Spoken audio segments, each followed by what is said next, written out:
começando agora o veto dos mapas aqui entre Penta Sports e Fnatic pela ESL o ano Katowice 2015. E o Fnatic começou tirando dois.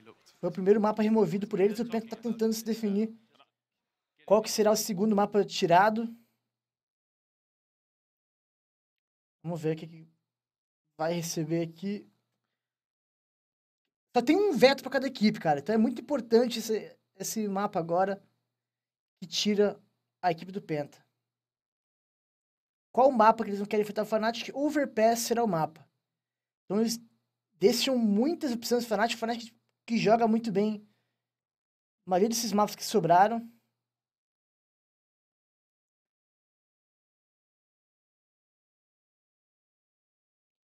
Parece que o Fnatic está pensando em escolher Inferno.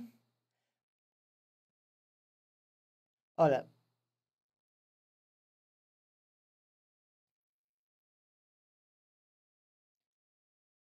Inferno. Inferno escolhido pelo Fnatic.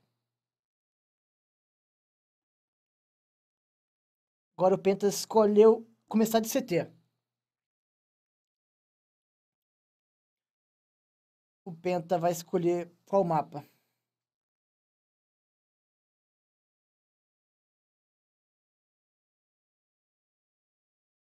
Quando você escolhe o mapa, o outro time escolhe o lado que começa. Então, eu acho isso mais justo.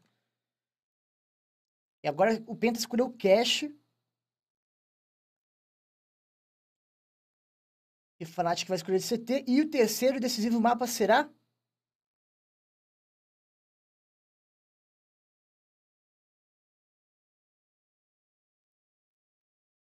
Mirage. Mirage.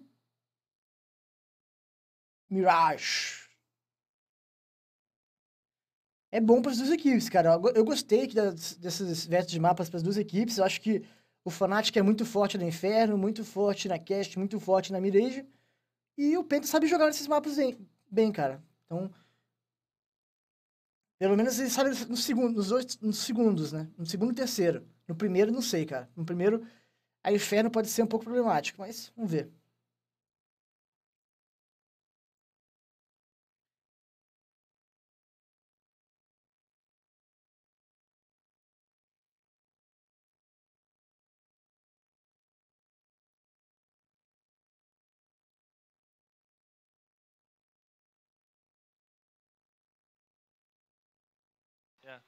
Yeah, the first map though will be Inferno, and you can see it on your screens. A very, you just addressed it quite beautifully, Hiko. One of the most balanced T and CT sided maps, and going into this, of course, with the CT side behind Penta. We'll start with you, Anders. They have that CT side. The only thing that during our discussion basically that came out was, I mean, yes, Penta, they could maybe start strong. They're not going to throw Fnatic off their game, but a strong CT side would certainly be a good step in that direction.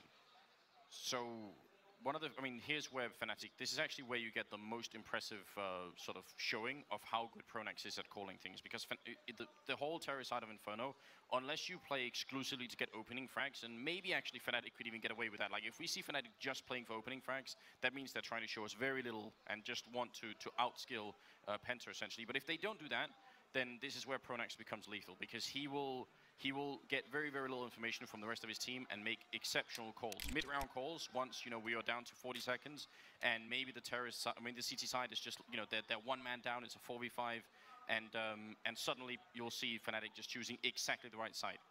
This is the perfect map for it. You feeling the same, Spencer? Yeah, I actually believe that Inferno most of the time actually does favor the CTs, kind of going back to what I said earlier. Yeah.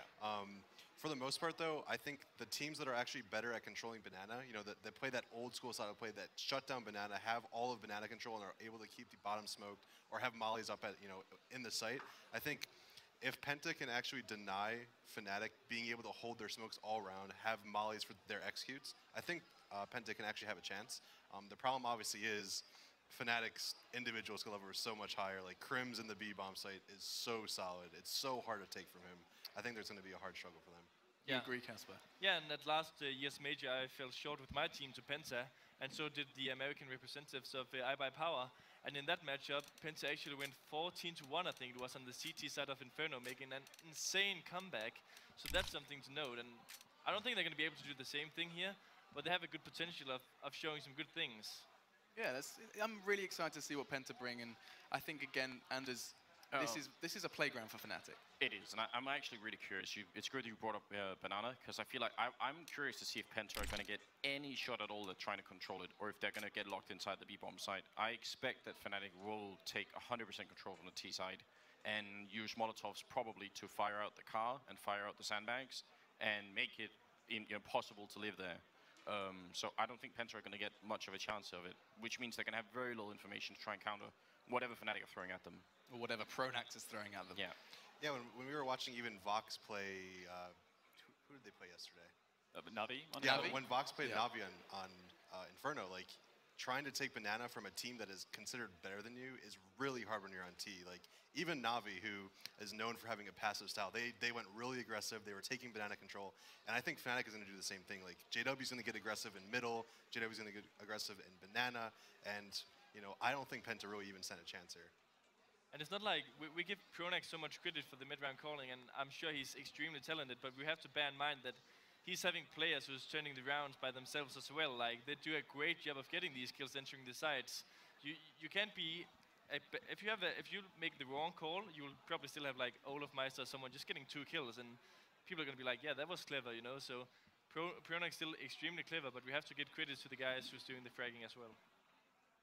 So actually, one thing I've been bringing, sort of feed to people that maybe see some looks during this. I thought one of them so far, Ash, I think it was it MBK? Yeah, MBK outside of the B-bomb site, standing on top of the box with a smoke underneath him. So the concept of standing on top of smokes is something that has changed with the recent smoke update, and I'm wondering if Penta know about this. Fnatic obviously do. If Penta do as well, it could actually make for a very interesting game. It could be that, because that is something that hasn't been explored at all in Global Offensive. The teams know, but there's been very little research into it.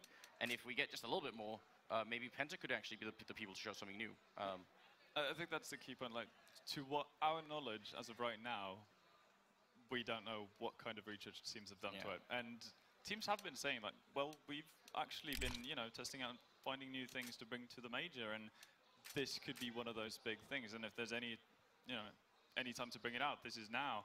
And I wouldn't be actually too surprised if we saw loads of smoke shenanigans going around towards the B-bomb site, because it will be a focal point of the game.